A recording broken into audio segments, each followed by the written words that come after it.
올해 한국 의료 서비스를 이용한 외국인 환자 수가 사상 최고치를 경신했습니다. 뉴스 앵커의 목소리가 사무실에 울려 퍼졌습니다. 화면 속 그래프는 가파른 상승 곡선을 그렸습니다. 하지만 그 숫자들 뒤에는 국경을 넘어온 수많은 개인의 이야기가 있었습니다. 누군가에게는 마지막 희망이었고 누군가에게는 새로운 시작이었습니다. 나는 그들과 한국 의료 시스템 사이에 서 있는 사람입니다. 화려한 성장세 이면에 존재하는 진짜 현장을 오늘 여러분께 보여드리고자 합니다. 구독과 좋아요는 영상 제작에 큰 힘이 됩니다. 안녕하세요. 저는 서연우입니다. 서울 강남에 위치한 의료중개회사에서 코디네이터로 일한 지 이제 3년째입니다. 제 책상 위에는 오늘도 해외에서 온 문의 메일이 쌓여 있습니다. 일본어, 영어, 중국어로 작성된 메시지들이죠. 이 일을 처음 시작했을 때만 해도 단순한 통역 업무라고 생각했습니다. 외국인 환자가 병원 예약을 하면 도와주고 공항에서 픽업해서 병원까지 안내하는 정도였죠. 하지만 시간이 지나면서 이 일의 본질이 단순한 중개가 아니라는 걸 깨달았습니다. 오늘 아침 첫 번째 미팅은 일본에서 온 40대 여성 환자와의 상담이었습니다. 화상 통화로 진행된 상담에서 그녀는 조심스럽게 질문했습니다. 정말 비용이 그렇게 저렴한가요? 일본에서는 같은 시술에 3배 이상 든다고 들었어요. 저는 구체적인 견적서를 보여드리며 설명했습니다. 그녀가 원하는 피부과 시술은 일본에서 약 500만 원 정도 드는데 한국에서는 150만 원 선이라고요. 물론 여기에 항공권과 숙박비를 더해도 여전히 경제적이라는 점도 덧붙였습니다. 그녀의 눈빛이 달라졌습니다. 언제 예약할 수 있을까요? 이런 반응은 이제 익숙합니다. 최근 6개월 사이 문의량이 2배 가까이 늘었거든요. 회사 회의에서 팀장님은 말했습니다. 올해 1분기에만 작년 같은 기간보다 50% 이상 환자가 증가했어요. 우리 회사도 인력을 더 충원해야 할 것 같습니다. 점심시간 직전 미국에서 온 30대 남성 환자를 공항에서 픽업했습니다. 그는 캐리어 하나만 들고 가볍게 입국했더군요. 3박 4일이면 충분하다고 들었어요. 빠른 회복이 가능하다고요. 차를 타고 강남으로 이동하는 동안 그와 이야기를 나눴습니다. 그는 실리콘밸리에서 일하는 개발자였습니다. 미국에서는 예약만 3개월을 기다려야 해요. 비용도 훨씬 비싸고요. 한국은 다음 주 예약이 가능하다고 해서 놀랐습니다. 병원에 도착해서 담당 의사를 만났습니다. 의사 선생님은 영어가 유창했지만 저는 여전히 옆에서 보조적인 통역을 했습니다. 의학 용어들이 환자에게는 어려울 수 있으니까요. 상담이 끝난 후 환자는 만족스러운 표정이었습니다. 내일 바로 시술 가능하다니 믿기지 않네요. 이렇게 빠를 줄은 몰랐어요. 저녁에 사무실로 돌아오니 새로운 메일이 또 20건 넘게 와 있었습니다. 대만, 태국, 중국에서 온 문의들이었죠. 각각의 메일을 읽으며 저는 생각했습니다. 이 사람들은 왜 한국을 선택했을까? 비용 때문이라고 대답하기엔 뭔가 부족했습니다. 물론 경제적 이점이 크긴 하지만 그것만은 아니었어요. 동료 직원이 말했습니다. 요즘 SNS 영향이 커요. 한국에서 시술받은 사람들이 후기를 올리면 그게 빠르게 퍼지거든요. 실제로 많은 환자들이 인스타그램이나 유튜브를 보고 문의를 해옵니다. 한국 의료 기술이 뛰어나다고 들었어요. 회복이 빠르다는 후기를 봤어요. 의사 선생님들이 친절하다더군요. 퇴근 전 내일 일정을 정리했습니다. 오전에는 중국인 환자 2명을 병원에 안내하고 오후에는 일본인 환자의 수술 후 경과 체크를 도와야 합니다. 저녁에는 새로 입국하는 태국인 환자를 공항에서 픽업할 예정이죠. 집으로 가는 지하철 안에서 핸드폰을 확인했습니다. 오늘 상담했던 일본인 여성 환자에게서 메시지가 와 있었습니다. 다음 달 예약하고 싶어요. 친구도 같이 가고 싶다는데 가능할까요? 이런 식으로 소개로 오는 경우가 점점 늘고 있습니다. 한 명의 만족스러운 경험이 또 다른 환자를 데려오는 거죠. 회사 대표님은 이걸 두고 선순환 구조라고 표현했습니다. 하지만 저는 조금 다르게 느꼈습니다. 이건 단순한 비즈니스가 아니었어요. 각각의 환자는 자신만의 이유로 국경을 넘어 한국까지 오는 겁니다. 그 선택의 무게를 저는 매일 체감하고 있었습니다. 다음 날 아침 저는 2명의 중국인 환자를 만났습니다. 40대 여성과 그녀의 20대 딸이었죠. 어머니는 주름 개선 시술을, 딸은 피부 관리를 받으러 왔다고 했습니다. 공항에서 차를 타고 이동하는 동안 딸이 유창한 한국어로 말했습니다. 한국 드라마를 보면서 배웠어요. 배우들 피부가 너무 예뻐서 궁금했거든요. 어머니는 중국어로 말했고 딸이 통역했습니다. 엄마는 중국에서 여러 병원을 알아봤대요. 그런데 비용이 너무 비싸거나 아니면 믿을 만한 곳을 찾기 어려웠대요. 병원에 도착해서 상담을 진행하는 동안 저는 의사 선생님과 환자 사이를 오가며 설명을 보충했습니다. 의료 용어를 쉽게 풀어서 전달하고 시술 과정과 회복 기간을 자세히 안내했죠.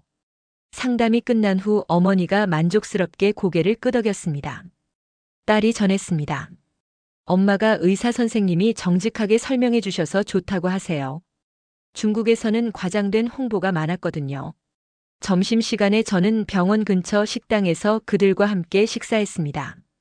이것도 제 업무의 일부입니다.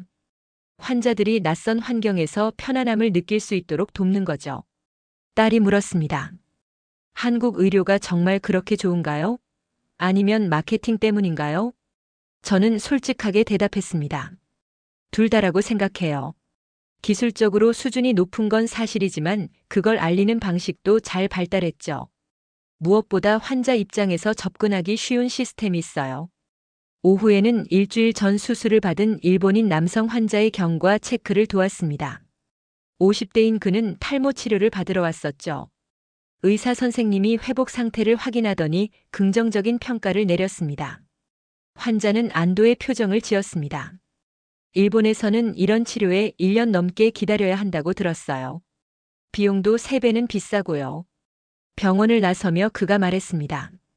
사실 처음에는 걱정이 많았어요. 외국에서 의료 시술을 받는다는 게 쉬운 결정은 아니었거든요. 하지만 서 코디네이터님 같은 분이 계셔서 안심할 수 있었습니다. 저녁에는 태국에서 온 30대 여성을 공항에서 맞이했습니다. 그녀는 성형 수술을 받으러 왔다고 했습니다. 호텔로 이동하는 차 안에서 그녀가 말했습니다. 친구가 작년에 한국에서 수술받고 너무 만족해했어요. 그 친구 소개로 왔죠. 호텔에 체크인을 도와주고 내일 일정을 설명했습니다. 그녀는 긴장된 듯 보였습니다. 수술이 처음이라 떨려요. 괜찮을까요? 저는 그녀를 안심시켰습니다. 담당 의사 선생님은 경력이 20년 넘으셨어요. 내일 상담하시면서 궁금한 점 다 여쭤보세요. 제가 옆에서 통역해 드릴게요. 사무실로 돌아오니 팀 회의가 있었습니다. 팀장님이 최근 통계를 공유했습니다. 이번 달에만 문의가 200건 넘게 들어왔어요. 작년 같은 시기보다 2배 가까이 증가했습니다. 동료 한 명이 말했습니다. 환자 국적도 다양해졌어요. 예전엔 중국과 일본이 대부분이었는데 요즘은 동남아시아, 중동, 심지어 유럽에서도 문의가 와요. 팀장님이 덧붙였습니다. 정부에서도 지원을 늘리고 있대요. 비자 발급 절차를 간소화했고 우수 의료기관 지정 제도도 확대한다고 합니다. 회의가 끝나고 제자리로 돌아왔을 때 새로운 메일이 와 있었습니다. 미국에서 온 문의였는데 내용이 조금 달랐습니다. 건강검진을 받고 싶습니다. 관광도 겸하려고 하는데 가능할까요? 최근 이런 형태의 문의가 늘고 있습니다. 단순히 치료만 받는 게 아니라 여행과 결합하려는 거죠. 실제로 많은 환자들이 시술 후 회복 기간 동안 서울 관광을 즐깁니다. 퇴근 전 오늘 만난 환자들을 떠올렸습니다. 중국에서 온 모녀, 일본에서 온 중년 남성, 태국에서 온 젊은 여성. 그들은 각자 다른 이유로 한국을 선택했지만 공통점이 있었습니다. 더 나은 선택을 하고 싶다는 간절함이었죠. 집으로 가는 길에 편의점에 들렀습니다. 계산대 앞에서 외국인 관광객 2명이 한국어로 대화하려고 애쓰는 모습을 봤습니다. 점원이 영어로 친절하게 응대하더군요. 이 작은 장면이 상징적으로 느껴졌습니다. 한국은 이제 외국인들에게 낯선 곳만은 아니었어요. 의료를 포함해 여러 분야에서 그들을 맞이할 준비가 되어 있었습니다. 하지만 동시에 의문도 들었습니다. 이렇게 빠르게 성장하는 게 과연 지속 가능할까? 양적 성장만큼 질적 수준도 유지될 수 있을까? 이 질문들은 제 머릿속에 계속 남아 있었습니다. 수요일 아침 저는 예상치 못한 전화를 받았습니다. 지난주 시술을 받은 데만 환자에게서였죠. 그녀의 목소리는 당황스러워 보였습니다. 서 코디네이터님, 병원에 전화했는데 의사소통이 안 돼요. 어제부터 시술 부위가 조금 붓는 것 같은데. 저는 즉시 병원에 연락했습니다. 담당 간호사와 통화한 결과 정상적인 회복 과정이라는 설명을 들었죠. 환자에게 다시 전화해서 상황을 설명하고 안심시켰습니다. 전화를 끊고 나서 생각했습니다. 환자가 귀국한 후에도 이런 문제가 생길 수 있다는 걸요. 실제로 많은 환자들이 시술 후 일주일 안에 본국으로 돌아갑니다. 그 이후 발생하는 문제는 어떻게 해결할까요? 점심시간에 동료와 이 문제를 이야기했습니다. 그녀는 고개를 끄덕였습니다. 저도 비슷한 경험이 있어요. 환자가 일본으로 돌아간 후 문의가 왔는데 병원과 직접 소통하기 어려워하더라고요. 오후에는 새로운 환자를 만났습니다. 중국에서 온 60대 남성이었는데 심장 관련 검진을 받으러 왔다고 했습니다. 이전 환자들과는 조금 다른 케이스였죠.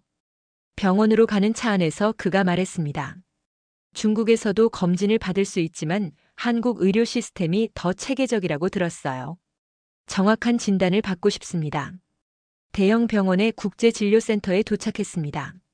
이곳은 외국인 환자 전담 공간으로 통역 서비스와 전문 의료진이 배치되어 있었죠. 시설은 인상적이었습니다. 하지만 대기 시간이 생각보다 길었습니다. 환자가 불편한 표정을 지었고 저는 여러 번 진행 상황을 확인해야 했습니다. 죄송합니다. 오늘 외국인 환자가 많아서 조금 지연되고 있어요.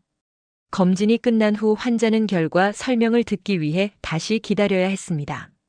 그는 조금 지친 모습이었지만 의사의 상세한 설명에는 만족했습니다. 역시 전문적이네요. 이 정도 설명을 중국에서 듣기는 어려워요. 저녁 무렵 사무실로 돌아오니 팀장님이 저를 불렀습니다. 연우 씨, 최근 환자 불만 사례가 몇 건 있었어요. 대부분 의사소통 문제였는데 우리가 더 세심하게 챙겨야 할 것 같아요. 팀장님이 보여준 자료를 보니 환자 만족도가 전반적으로 높았지만 몇 가지 반복되는 문제점이 있었습니다. 예약 시간 지연, 사후 관리 미흡, 비용 관련 오해 등이었죠. 다음 날 아침 회의에서 이 문제들을 논의했습니다. 한 동료가 말했습니다. 환자가 너무 빠르게 증가하다 보니 병원도 우리도 대응이 쉽지 않아요. 인력은 한정되어 있고요. 또 다른 동료가 덧붙였습니다. 일부 병원은 외국인 환자를 받고 싶어 하지만 언어 지원이나 문화적 이해가 부족한 경우도 있어요. 우리가 중간에서 해결해야 하는 일이 점점 많아지고 있습니다. 오후에 저는 일본인 환자와 병원 사이에 발생한 작은 분쟁을 중재해야 했습니다. 환자는 시술 전 설명과 실제 결과가 다르다고 주장했고 병원은 정상적인 범위 내라고 설명했죠. 양쪽의 이야기를 듣고 조율하는 과정이 쉽지 않았습니다. 의학적 판단과 환자의 기대 사이에는 간극이 있었고 문화적 차이도 영향을 미쳤습니다. 결국 의사 선생님과 환자가 직접 만나 재상담을 하기로 했고 저는 세심하게 통역하며 오해를 풀어나갔습니다. 2시간 넘게 걸린 대화 끝에 환자가 이해했다는 표정을 지었죠.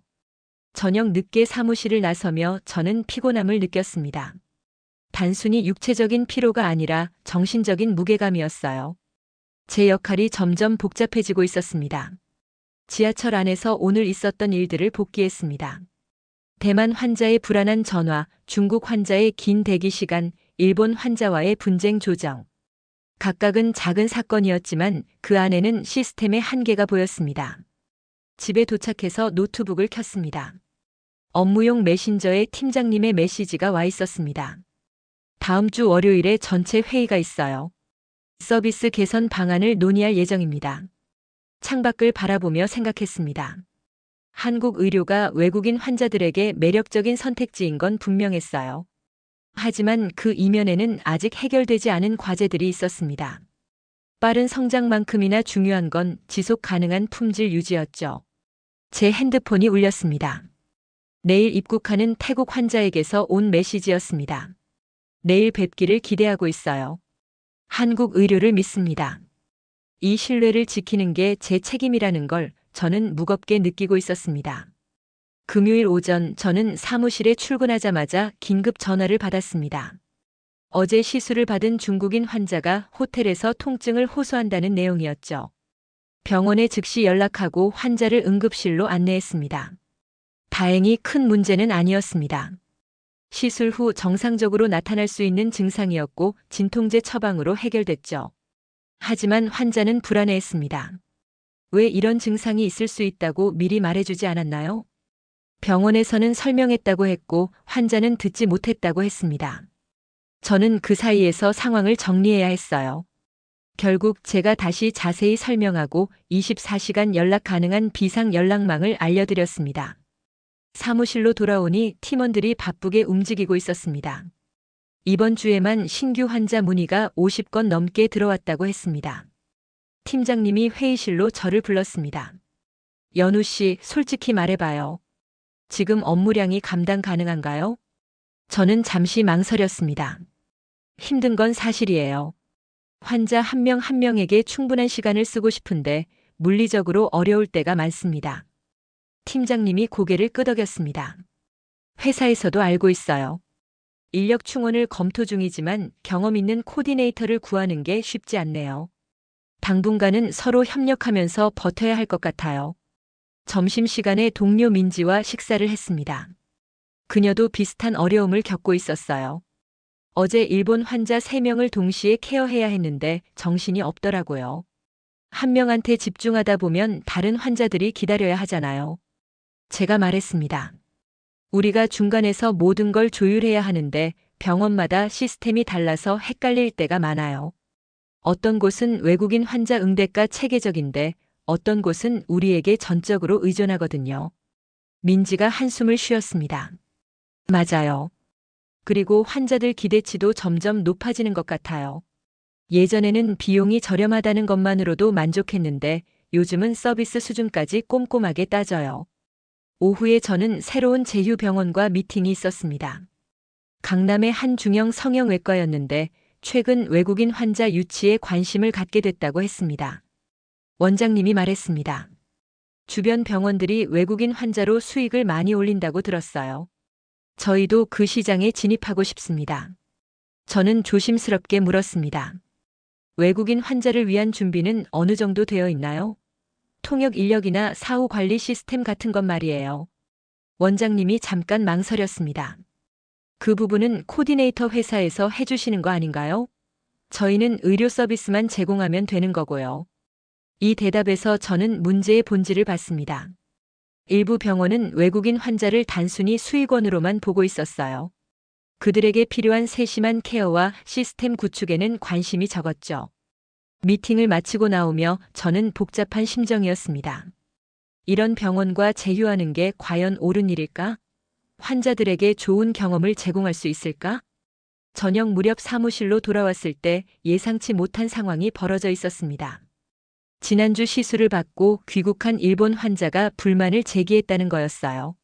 시술 결과가 기대와 다르다는 내용이었죠. 팀장님이 저를 불러 상황을 설명했습니다. 환자가 상당히 화가 나 있어요. 병원 측과 이야기를 나눠봤는데 의학적으로는 문제가 없다고 합니다. 하지만 환자는 납득하지 못하고 있어요. 저는 환자에게 직접 전화했습니다. 그녀는 감정적으로 말했습니다. 상담할 때 분명히 다르게 설명했어요. 이렇게 될 줄 알았으면 시술 받지 않았을 거예요.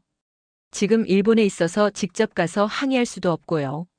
병원과 환자 사이에서 저는 중재를 시도했습니다. 양쪽의 입장을 듣고 가능한 해결 방안을 모색했죠. 하지만 쉽지 않았습니다. 환자는 재시술이나 환부를 원했고 병원은 의학적으로 문제 없다는 입장을 고수했습니다. 2시간 넘게 통화와 메시지를 주고받았지만 명확한 해결책을 찾지 못했습니다. 결국 추가 상담을 약속하고 통화를 끝냈죠. 퇴근 시간이 훨씬 지났지만 저는 사무실에 남아 있었습니다.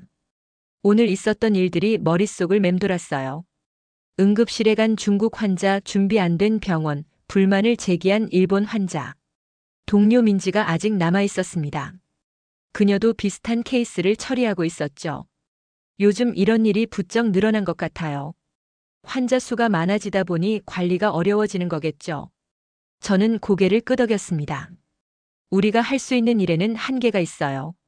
병원과 환자 사이의 모든 문제를 우리가 해결할 수는 없잖아요. 민지가 말했습니다. 그래도 환자 입장에서는 우리가 유일한 연결고리예요. 병원과 직접 소통하기 어려우니까요. 집으로 가는 길에 저는 생각했습니다. 이 일을 시작할 때는 단순히 사람들을 돕는다는 보람이 컸어요. 하지만 지금은 그 보람보다 책임의 무게가 더 크게 느껴졌습니다. 빠르게 성장하는 산업 속에서 우리는 균열을 메우려 애쓰고 있었습니다. 월요일 아침 전체 회의가 열렸습니다. 대표님이 직접 참석해서 최근 사업 현황을 공유했습니다. 지난 분기 매출이 전년 대비 80% 증가했습니다. 외국인 환자 수도 계속 늘고 있고요. 화면에는 상승하는 그래프가 표시되었습니다. 숫자로만 보면 분명 성공적이었어요. 하지만 현장에서 일하는 저희는 다른 걸 느끼고 있었습니다. 대표님이 말을 이었습니다. 하지만 최근 환자 불만 건수도 증가하고 있다는 보고를 받았습니다. 이 부분을 개선해야 합니다. 여러분의 의견을 듣고 싶습니다. 팀장님이 먼저 말했습니다. 가장 큰 문제는 인력 부족입니다. 코디네이터 한 명당 담당하는 환자 수가 너무 많아졌어요. 개별 케어가 어려운 상황입니다. 제가 손을 들었습니다. 제휴 병원 관리도 필요해 보입니다. 일부 병원은 외국인 환자 응대 준비가 부족한데도 환자를 받으려고 합니다. 이런 곳에서 문제가 자주 발생해요. 다른 동료가 덧붙였습니다. 사후 관리 시스템도 미흡합니다. 환자가 귀국한 후 문제가 생기면 대응이 어려워요. 원격으로 할 수 있는 게 제한적이거든요. 대표님이 고개를 끄덕였습니다. 좋은 지적입니다. 인력 충원과 병원 품질 관리, 사후 관리 시스템 구축을 검토하겠습니다. 하지만 시간이 필요할 것 같네요. 회의가 끝난 후 저는 바로 현장으로 나갔습니다. 오늘은 베트남에서 온 가족 단위 환자를 맡았어요. 부모님과 20대 딸 이렇게 3명이었습니다. 공항에서 그들을 만났을 때 딸이 영어로 말했습니다. 저희 부모님은 영어를 못하세요. 제가 통역할게요. 호텔로 이동하는 동안 그들의 이야기를 들었습니다. 아버지는 관절 치료를, 어머니는 건강검진을, 딸은 피부 관리를 받으러 왔다고 했죠. 가족이 함께 여행도 하고 치료도 받으면 좋을 것 같아서요. 다음 날 각각 다른 병원에 예약이 잡혀 있었습니다. 저는 스케줄을 조율하며 생각했어요. 한 가족을 3곳의 병원에 안내해야 한다니 쉽지 않겠다고요. 화요일 아침 일찍 첫 번째 병원으로 아버지를 모시고 갔습니다. 정형외과였는데 대기 시간이 예상보다 길었어요. 예약 시간에 맞춰 갔지만 1시간을 기다려야 했습니다. 딸이 불안한 표정으로 물었습니다. 항상 이렇게 오래 기다려야 하나요? 저는 사과하며 설명했습니다. 오늘 응급 환자가 있어서 일정이 밀렸다고 합니다. 조금만 더 기다려주세요. 진료가 끝난 후 서둘러 2번째 병원으로 이동했습니다. 어머니의 건강검진 예약 시간이 다가오고 있었거든요. 교통체증으로 조금 늦었고 병원 측에서는 난색을 표했습니다. 예약 시간을 넘기면 다시 대기해야 할 수도 있어요.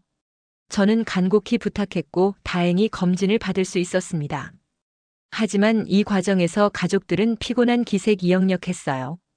오후에 3번째 병원에서 딸의 피부 관리가 예정되어 있었습니다. 그런데 부모님 일정이 늦어지는 바람에 이 예약도 조정해야 했죠. 병원에 전화해서 30분 늦춰달라고 요청했습니다. 저녁 무렵 모든 일정을 마치고 호텔로 돌아왔을 때 저도 가족들도 녹초가 되어 있었습니다. 딸이 말했습니다. 생각보다 힘드네요. 하루에 이렇게 많은 걸 하기엔 무리가 있는 것 같아요. 저는 내일 일정을 다시 확인하며 반성했습니다. 효율을 위해 하루에 여러 일정을 잡았는데 환자 입장에서는 부담이 될 수 있다는 걸 미처 생각하지 못했어요. 수요일에는 일본에서 온 50대 남성 환자와 병원에 갔습니다. 탈모 치료 상담이었는데 의사 선생님의 설명이 좀 복잡했어요. 저는 최대한 쉽게 통역하려고 노력했지만 환자는 여전히 이해하기 어려워했습니다. 다시 한번 설명해 주실 수 있나요? 의사 선생님은 바쁜 일정 때문에 조금 짜증스러운 기색을 보였습니다. 저는 양쪽의 입장을 이해하면서도 답답했어요. 충분한 시간과 세심한 설명이 필요한데 현실은 그렇지 못했습니다. 목요일 오후 팀 회의에서 민지가 심각한 표정으로 말했습니다. 제가 맡은 중국 환자가 시술 후 합병증이 생겼대요. 귀국 직전인데 병원에서 추가 치료가 필요하다고 합니다. 팀장님이 물었습니다. 환자 반응은 어때요? 당연히 화가 나 있죠. 항공권을 변경해야 하고 추가 비용도 발생하고요. 저한테 왜 이런 위험을 미리 알려주지 않았냐고 따지더라고요. 저는 민지의 처지가 이해됐습니다. 우리는 의료 전문가가 아니에요. 병원에서 제공하는 정보를 전달할 뿐이죠. 하지만 환자들은 우리를 모든 걸 책임지는 사람으로 인식했습니다. 금요일 저녁 일주일을 마무리하며 저는 지쳐 있었습니다. 이번 주만 해도 크고 작은 문제가 끊이지 않았어요. 예약 지연, 의사소통 오류, 예상치 못한 합병증, 환자 불만. 사무실을 나서며 팀장님이 말했습니다. 다들 고생 많았어요. 다음 주부터 신입 코디네이터 2명이 들어옵니다. 조금이라도 부담이 줄었으면 좋겠네요. 하지만 저는 알고 있었습니다. 신입 직원이 들어온다고 해서 근본적인 문제가 해결되는 건 아니라는 걸요. 시스템 자체에 한계가 있었고 그 한계는 점점 더 명확해지고 있었습니다. 토요일 오후 저는 회사에 나와 밀린 업무를 정리하고 있었습니다. 주말에도 환자 문의가 계속 들어왔고 긴급 상황에 대비해야 했거든요. 핸드폰이 울렸습니다. 지난주 시술을 받고 귀국한 일본 환자였습니다. 그녀의 목소리는 떨리고 있었어요. 서 코디네이터님, 시술 부위에 염증이 생긴 것 같아요. 어떻게 해야 하죠? 저는 즉시 병원에 연락했습니다. 하지만 주말이라 담당 의사와 연결되지 않았어요. 당직 의사와 통화했지만 직접 보지 않고는 판단하기 어렵다는 답변만 들었습니다. 환자에게 다시 전화했습니다. 가까운 병원에 가서 일단 확인받으시는 게 좋을 것 같아요. 사진을 보내주시면 제가 한국 병원과 상의해 볼게요. 환자가 보낸 사진을 보니 확실히 정상적인 회복 과정은 아니었습니다. 저는 여러 경로로 담당 의사와 연락을 시도했고 결국 저녁 늦게 통화할 수 있었습니다. 의사 선생님은 사진을 보고 항생제 처방이 필요하다고 했습니다. 일본에서 병원 방문하라고 하세요. 제가 소견서를 영문으로 작성해서 보내드릴게요. 이 과정이 4시간 넘게 걸렸습니다. 환자는 불안해했고 저는 계속 양쪽을 조율해야 했죠. 문제가 해결된 후 저는 지쳤지만 동시에 생각했습니다. 이런 상황이 앞으로도 계속 반복될 거라고요. 월요일 아침 대표님이 저를 개인적으로 불렀습니다. 연우 씨, 새로운 프로젝트를 맡아줬으면 합니다. 대표님은 대형 성형외과와의 독점 제휴 계약을 설명했습니다. 이 병원에서 월 100명 이상의 외국인 환자를 보장한다고 합니다. 우리 회사로서는 큰 기회예요. 저는 조심스럽게 물었습니다. 그 병원의 의료 수준과 외국인 환자 케어 시스템은 확인해 보셨나요? 대표님이 잠깐 말을 멈췄습니다. 물론 유명한 곳이에요. 원장님도 경력이 화려하고요. 구체적인 시스템은 계약하면서 함께 만들어가면 될 것 같습니다. 이 대답이 저를 불편하게 만들었습니다. 환자 안전과 만족도보다 숫자가 우선인 것 같아서 우려됩니다. 대표님의 표정이 굳어졌습니다. 연우 씨, 이건 사업이에요. 물론 환자도 중요하지만 회사도 성장해야 하잖아요. 이 계약이 성사되면 연우 씨도 팀장 승진 기회가 있습니다. 저는 대답하지 못했습니다. 개인적인 이익과 전문가로서의 양심 사이에서 갈등이 생겼어요. 오후에 민지와 커피를 마시며 이 이야기를 꺼냈습니다. 그녀는 고개를 저었습니다. 저도 비슷한 제안을 받았어요. 솔직히 승진도 하고 싶고 더 많이 벌고도 싶어요. 하지만 지금도 환자 케어가 빠듯한데 숫자만 늘리면 어떻게 되겠어요? 제가 말했습니다. 회사 입장도 이해는 돼요. 경쟁이 치열하고 계속 성장해야 살아남으니까요. 하지만 우리가 하는 일은 단순한 중개가 아니잖아요. 사람의 건강과 직결된 문제예요. 민지가 한숨을 쉬었습니다. 요즘 이 일이 점점 힘들어져요. 처음 시작할 때는 정말 보람 있었는데 지금은 그냥 숫자 맞추기에 급급한 것 같아요. 화요일에 저는 문제의 그 병원을 방문했습니다. 시설은 화려했고 대기실에는 외국인 환자들이 많았어요. 하지만 자세히 관찰하니 몇 가지가 눈에 띄었습니다. 통역 직원이 부족해서 환자들이 제대로 소통하지 못하고 있었습니다. 상담 시간도 짧았고 의사 선생님들은 다음 환자를 보느라 바빠 보였죠. 대기하던 중국인 환자 한 명이 저에게 중국어로 물었습니다. 여기 직원이세요? 제 예약 시간이 1시간 지났는데 언제 들어가나요? 저는 한국어로 직원에게 물어봤지만 명확한 답변을 듣지 못했습니다. 환자가 많아서요. 조금만 더 기다려주세요. 이 광경을 보며 저는 확신했습니다. 이곳과 독점 계약을 맺는다면 제가 감당해야 할 문제가 훨씬 많아질 거라고요. 수요일 대표님과 다시 미팅이 있었습니다. 저는 솔직하게 말했습니다. 그 병원과의 계약은 신중하게 검토해야 할 것 같습니다. 현장을 보니 우려되는 부분이 많았어요. 대표님이 물었습니다. 구체적으로 뭐가 문제인가요? 저는 제가 본 것들을 설명했습니다. 부족한 통역 인력, 짧은 상담 시간, 긴 대기 시간, 사후 관리 시스템 미비. 환자 만족도가 낮아질 가능성이 높고 그러면 결국 우리 회사 평판에도 악영향을 미칠 겁니다. 대표님이 팔짱을 꼈습니다. 연우 씨 말도 일리가 있어요. 하지만 우리가 모든 걸 완벽하게 통제할 수는 없어요. 어느 정도 타협이 필요합니다. 저는 대답했습니다. 타협과 무책임은 다른 거예요. 저희가 연결해준 환자에게 문제가 생기면 그 책임은 저희에게도 돌아옵니다. 미팅은 결론 없이 끝났습니다. 대표님은 제 의견을 고려해보겠다고 했지만 표정은 달갑지 않았어요. 저녁에 집으로 가며 저는 고민에 빠졌습니다. 이 회사에서 계속 일할 수 있을까? 제 가치관과 회사의 방향이 점점 어긋나고 있는 것 같았어요. 핸드폰을 보니 예전 환자에게서 메시지가 와 있었습니다. 6개월 전 제가 도와드린 일본인 환자였죠.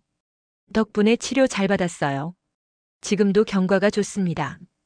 정말 감사해요. 이런 메시지가 제가 이 일을 계속하는 이유였습니다. 하지만 동시에 물었습니다. 이런 가치를 지키면서 이 산업에서 살아남을 수 있을까? 목요일 아침 저는 6개월 전 처음 담당했던 대만 환자 리원 씨에게서 전화를 받았습니다.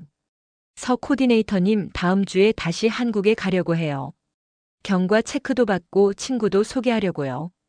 이 통화가 저에게 작은 전환점이 되었습니다. 리원 씨는 제가 가장 어려웠던 시기에 만난 환자였어요. 당시 병원과의 소통 문제로 곤란을 겪었지만 끝까지 신뢰해 주셨죠. 저를 다시 찾아주셔서 감사해요. 친구분도 잘 도와드릴게요. 전화를 끊고 저는 생각했습니다. 결국 이 일의 본질은 신뢰였다는 걸요. 숫자나 계약이 아니라 한 사람 한 사람과 쌓은 관계였습니다. 오후에 팀 회의가 있었습니다. 대표님이 새로운 공지를 했습니다. 그 대형 병원과의 독점 계약은 보류하기로 했습니다. 대신 현재 제휴 병원들의 품질 관리에 더 집중하겠습니다. 저는 조금 놀랐습니다. 제 의견이 반영된 건가요? 회의 후 대표님이 저를 개별적으로 불렀습니다. 연우 씨 말이 맞았어요. 단기 수익보다 장기적인 평판이 더 중요하다는 걸 다시 생각하게 됐습니다. 앞으로는 양보다 질에 초점을 맞추려고 해요. 저는 솔직하게 말했습니다. 감사합니다. 하지만 현장 직원들의 부담을 줄이는 것도 함께 고려해 주세요. 우리가 소진되면 환자 케어도 제대로 할 수 없어요. 대표님이 고개를 끄덕였습니다. 인력 충원과 업무 시스템 개선을 진행하겠습니다. 연우 씨가 그 프로젝트를 리드해주면 좋겠어요. 금요일에 저는 새로운 업무 개선 방안을 구상하기 시작했습니다. 동료들의 의견을 모으고 실제로 필요한 변화가 무엇인지 정리했죠. 민지가 말했습니다. 환자별 담당 시간을 늘려야 해요. 지금처럼 한꺼번에 여러 명을 맡으면 집중할 수 없어요. 다른 동료가 덧붙였습니다. 병원과의 소통 채널도 개선이 필요해요.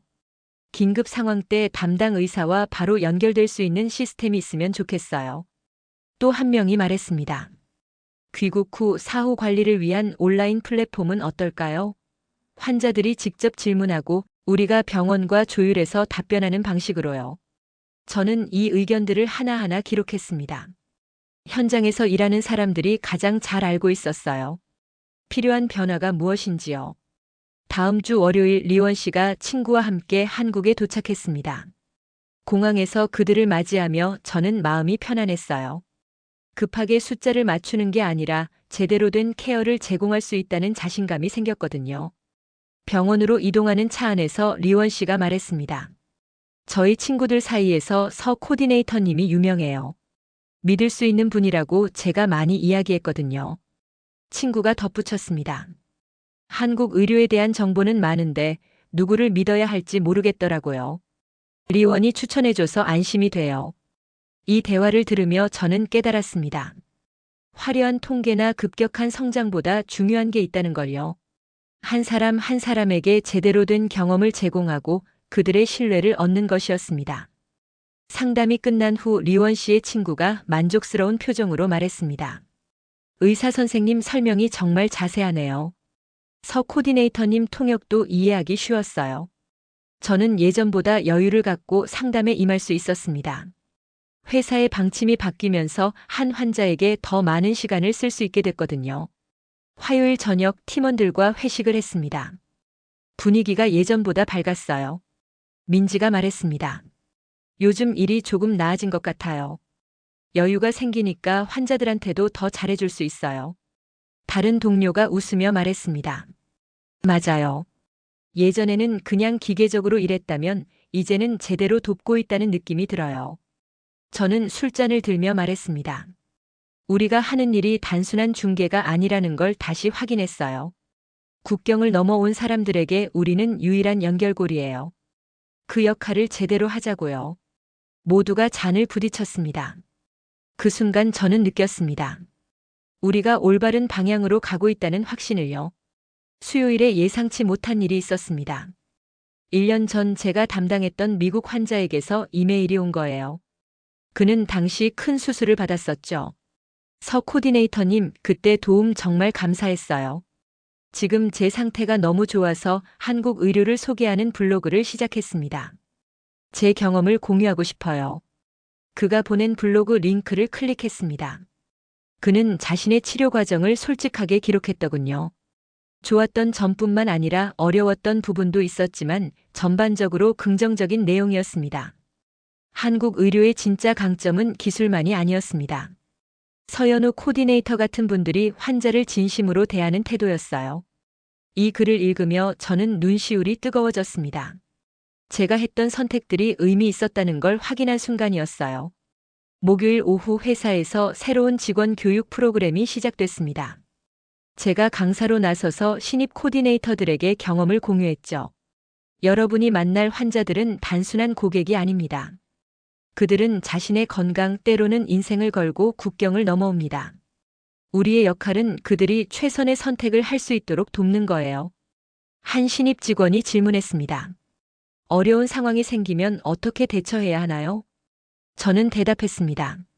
완벽할 수는 없어요. 하지만 최선을 다하고 정직하게 소통하는 게 중요합니다. 환자들은 그 진심을 알아봐요. 챕터 8 국경 너머의 연결. 6개월이 흐른 지금 저는 여전히 같은 사무실에서 일하고 있습니다. 하지만 많은 것이 달라졌어요. 회사는 양적 성장보다 질적 개선에 집중하기 시작했고 저는 환자 케어 개선팀을 이끌고 있습니다. 오늘 아침 저는 3개월 전 만났던 일본인 환자에게서 영상 통화를 받았습니다. 70대 여성분이셨는데 관절 치료를 받으러 오셨었죠. 서 코디네이터님, 제가 요즘 등산을 다시 시작했어요. 10년 만이에요. 화면 속 그녀의 밝은 미소를 보며 저는 보람을 느꼈습니다. 정말 다행이에요. 건강 관리 잘하세요. 그녀가 말했습니다. 제 친구들한테 한국 의료 이야기를 많이 했어요. 기술도 좋지만 사람들이 친절하다고요. 특히 코디네이터님 덕분에 불안하지 않았어요. 전화를 끊고 저는 달력을 확인했습니다. 오늘은 새로 구축한 사후 관리 시스템의 첫 회의가 있는 날이었어요. 저희는 귀국한 환자들을 위한 온라인 플랫폼을 만들었습니다. 회의에서 IT 담당자가 설명했습니다. 환자들이 궁금한 점을 플랫폼에 올리면 코디네이터가 확인하고 필요시 담당 의사와 연결해줍니다. 실시간은 아니지만 24시간 내 답변을 목표로 하고 있어요. 민지가 덧붙였습니다. 이미 100명 넘는 환자가 가입했어요. 반응이 굉장히 좋습니다. 귀국 후에도 연결되어 있다는 안정감을 준다고 하더라고요. 점심시간에 저는 신입 코디네이터 2명과 식사를 했습니다. 그들은 한 달 전 입사했고 저에게 여러 질문을 했어요. 선배님, 환자가 무리한 요구를 하면 어떻게 대응해야 하나요? 저는 최근 있었던 사례를 공유했습니다. 지난주에 미국 환자 한 분이 예약 시간을 하루에 4번이나 변경하셨어요. 처음엔 짜증이 났지만 이야기를 들어보니 시차 적응이 어렵다고 하더라고요. 다른 신입이 물었습니다. 그래서 어떻게 하셨어요? 시차를 고려해서 일정을 다시 짰죠. 환자 입장에서 생각하려고 노력했어요. 그랬더니 오히려 고마워하시더라고요. 오후에 저는 제휴병원 한 곳을 방문했습니다.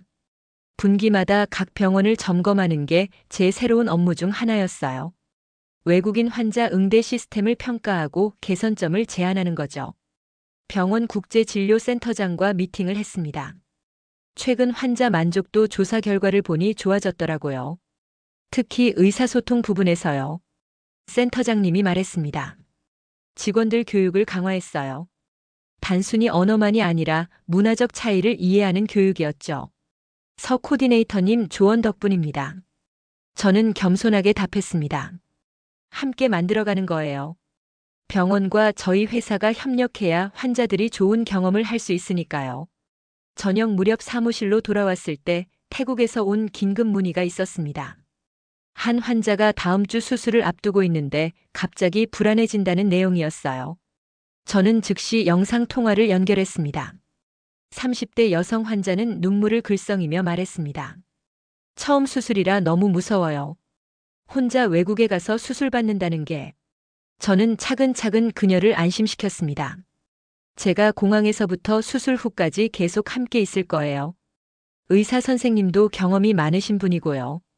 궁금한 거 있으면 언제든 연락하세요.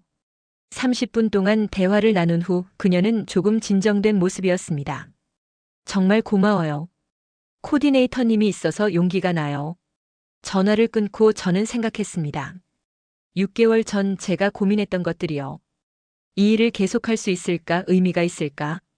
이제 그 답을 알 것 같았습니다. 화요일에 저는 업계 세미나에 참석했습니다.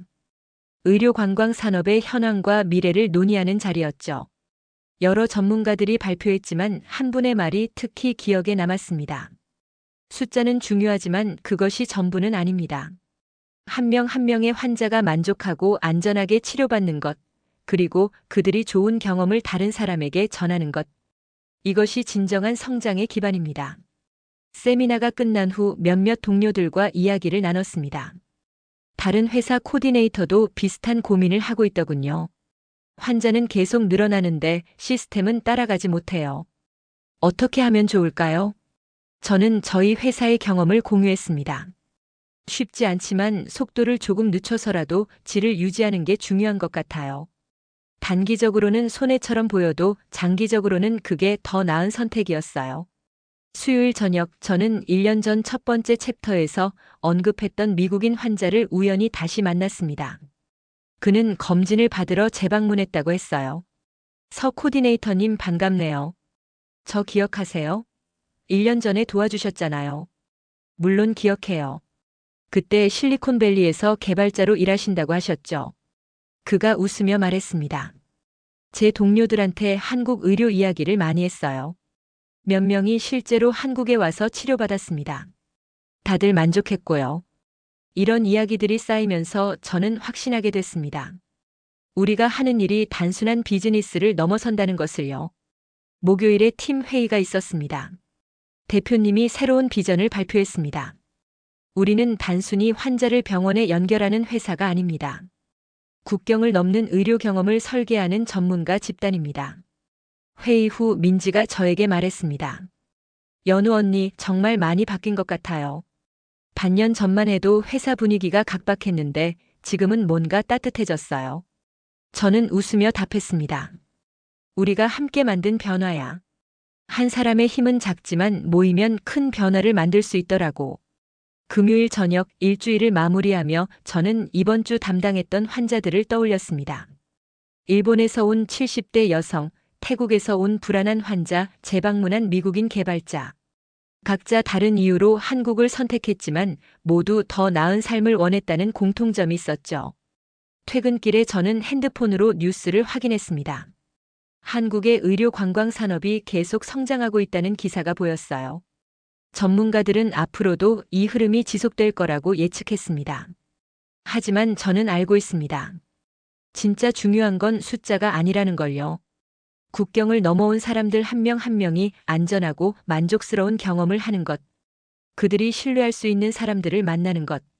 그리고 그 경험이 긍정적인 이야기로 전해지는 것. 지하철 안에서 저는 다음 주 일정을 확인했습니다. 중국에서 가족 단위 환자가 오고, 베트남에서 젊은 환자가 오고, 일본에서 재방문 환자가 옵니다. 각각의 이야기가 시작될 준비가 되어 있었죠. 집에 도착해서 창밖을 바라봤습니다. 서울의 야경이 반짝이고 있었어요. 이 도시 어딘가에서 지금도 누군가는 한국행을 결정하고 있을 겁니다. 그리고 저는 내일도 모레도 그들을 맞이할 준비가 되어 있습니다. 국경을 넘는 선택. 그것은 단순한 의료 서비스가 아니었습니다. 더 나은 삶을 향한 용기였고, 낯선 곳에 대한 신뢰였으며 연결의 의미를 확인하는 과정이었습니다. 그리고 저는 그 연결의 중심에서 오늘도 제 역할을 다하고 있습니다.